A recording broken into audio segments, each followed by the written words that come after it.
Llega el Día del Padre y, a ver, todos sabemos lo que toca, ¿no? El bombardeo de anuncios. Uf, sí. Corbatas, perfumes, el gadget de turno. Siempre lo mismo. Pero de vez en cuando, muy de vez en cuando, en medio de todo ese ruido hay una campaña que se te queda. Una que te toca. Exacto, una que no intenta venderte nada, sino que te cuenta una historia de verdad. Y justo por eso me parece súper interesante el análisis que traemos hoy.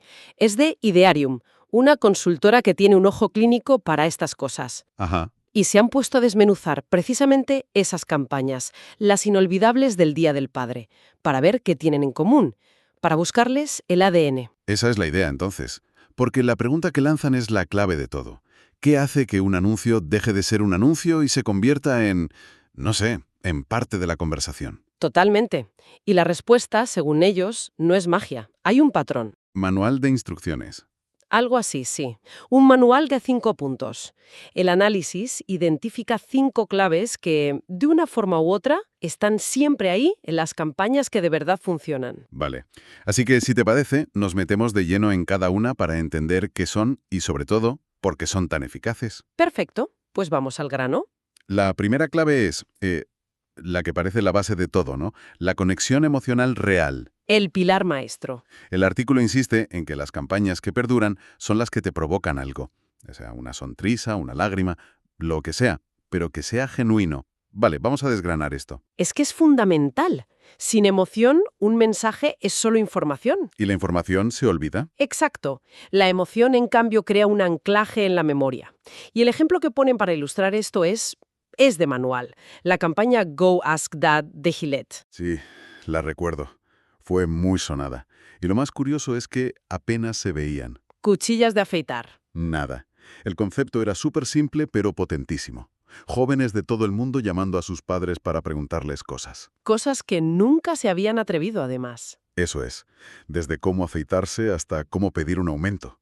Y captaban esa conexión en directo, de forma cruda, muy real. Lo fascinante ahí es la valentía que hay detrás. El producto no es que pasa a un segundo plano, es que casi desaparece del escenario. Totalmente. Gillette no te está hablando de sus hojas de precisión. Te habla de tu padre como esa fuente de sabiduría, de apoyo. Claro. Y al hacer eso, nuestras defensas como consumidores bajan por completo. Ya no estás viendo un anuncio. Estás viendo un momento íntimo. Justo, asocian su marca a un sentimiento universal. Y eso tiene un valor incalculable, mucho mayor que cualquier argumento de venta. Claro, te sacan del modo publicidad y te meten de lleno en una historia personal. De repente no estás evaluando un producto, estás sintiendo algo. Pero, a ver, esto no es un lujo que solo se puede permitir un gigante como Gillette, Es una buena pregunta. una marca que ya conoce todo el mundo. Es cierto que juegan con ventaja, claro. Pueden permitirse invertir en branding puro, en construir, lo que llaman cuota de corazón. Me gusta ese concepto. Pero el principio es escalable. Una marca más pequeña podría hacer algo parecido a nivel local, con historias de su propia comunidad. La clave no es el presupuesto, es la autenticidad del sentimiento. Entendido. La lección es universal. La gente no compra lo que haces, compra por qué lo haces. Vale. O sea, Gillette captura una emoción en tiempo real, en el presente. Pero veo que la segunda clave, que analiza el artículo, se va en otra dirección. Completamente distinta. Se va directa al pasado. Habla de la nostalgia, del poder de recordar. ¿Y qué poder? La nostalgia es un atajo directo al sistema límbico del cerebro. Suena potente. Lo es. Es una de las herramientas más bestias de la publicidad, porque no tiene que construir una emoción desde cero. La reactiva. Eso es. Reactiva una que ya existe dentro de nosotros. Es como cuando escuchas una canción de tu adolescencia en la radio. El sentimiento es instantáneo. El ejemplo que usan es muy bueno, porque juega con un recuerdo que todos tenemos fresquito. La campaña de Iberdrola, a todos los padres. Uf, sí. Se lanzó en un momento muy concreto, apelando al papel que jugaron muchos padres durante la pandemia. Como héroes anónimos. Exacto. Los que mantenían la calma en casa mientras el mundo, bueno, se desmoronaba. Y ahí está la genialidad de esa campaña. Lo interesante de la nostalgia es que muchas veces es un mecanismo de defensa. ¿Cómo? Sí, en momentos de mucho estrés, como fue la pandemia, nuestro cerebro busca refugio en figuras o recuerdos que nos dieron seguridad. Iberdrola no solo apela a un recuerdo bonito. Está activando otra cosa. Está activando un resorte de supervivencia emocional. Por eso fue tan brutalmente efectiva. No te decían, Qué buenos son los padres. Te hacían sentir la seguridad que te dieron en el peor momento de tu vida reciente. Tela marinera. Es que no era una historia inventada sobre un pasado ideal. Era nuestra historia, la de todos, de hacía apenas unos meses. Exacto. Te sentías parte de ese homenaje de una forma muy visceral. Se anclaron en una experiencia colectiva y traumática, pero le dieron un giro de agradecimiento, de esperanza. Transformaron el miedo en otra cosa. Transformaron el miedo compartido en un reconocimiento compartido.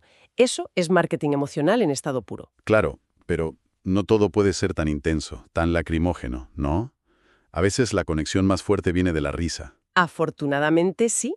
Y eso me lleva a la tercera clave, el humor y la cercanía. El humor tiene una cualidad casi mágica, derriba muros. Totalmente. Cuando una marca te hace reír, de repente deja de ser una entidad corporativa y se convierte en alguien con quien te tomarías una caña.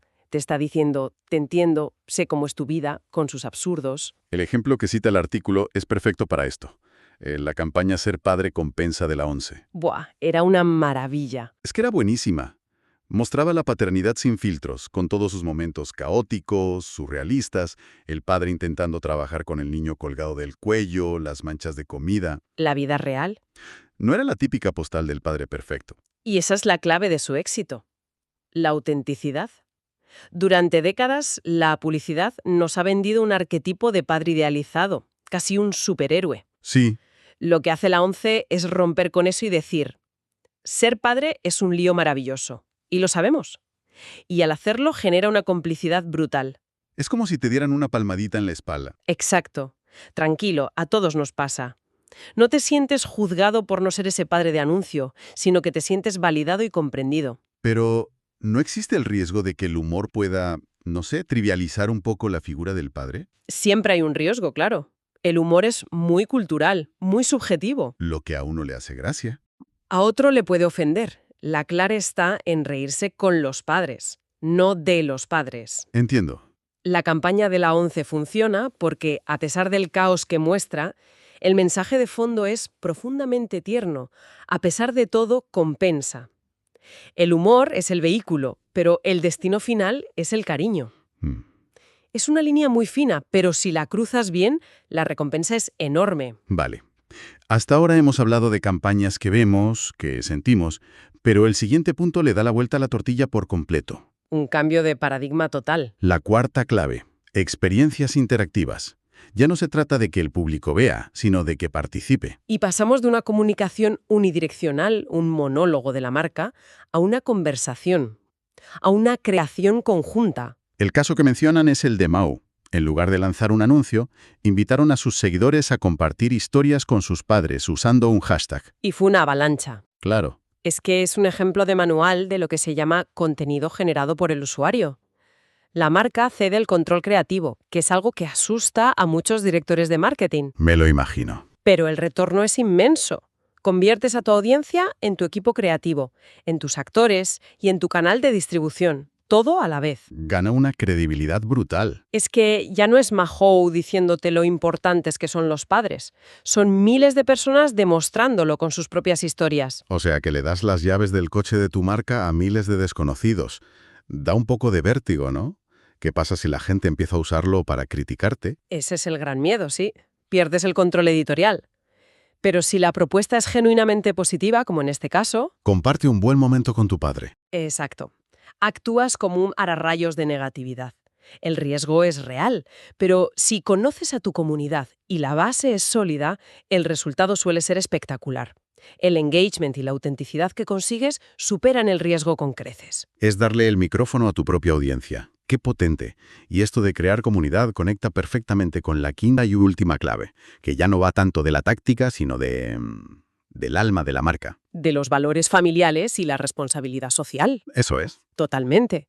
Porque hoy en día, y sobre todo para las generaciones más jóvenes, ya no basta con un buen producto a un buen precio. Quieren saber qué hay detrás. Que defiende esa marca. Quieren sentir que su dinero apoya a empresas que aportan algo, que tienen unos valores. El artículo pone el ejemplo de Toyota Verso. Su campaña no se centraba en la amplitud del maletero ni en el consumo. No. Era un homenaje sincero a la figura del padre dentro de la familia, a su rol.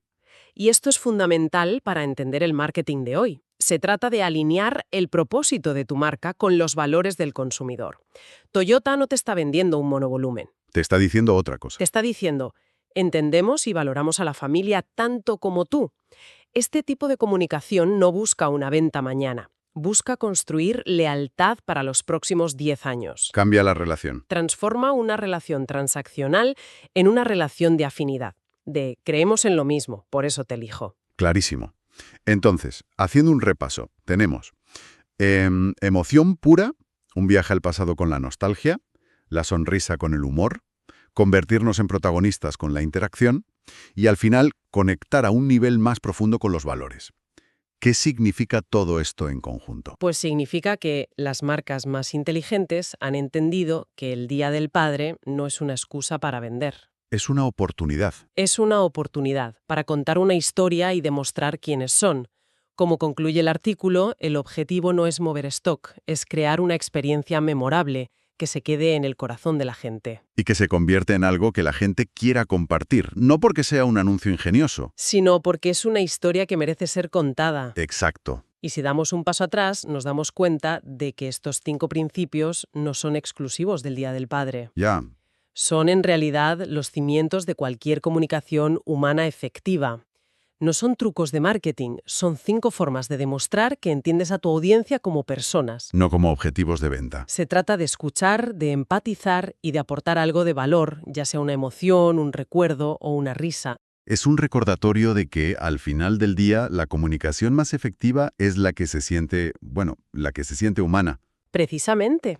Y todo este análisis sobre cómo las marcas construyen estos relatos tan potentes, a mí me deja con una pregunta flotando en el aire.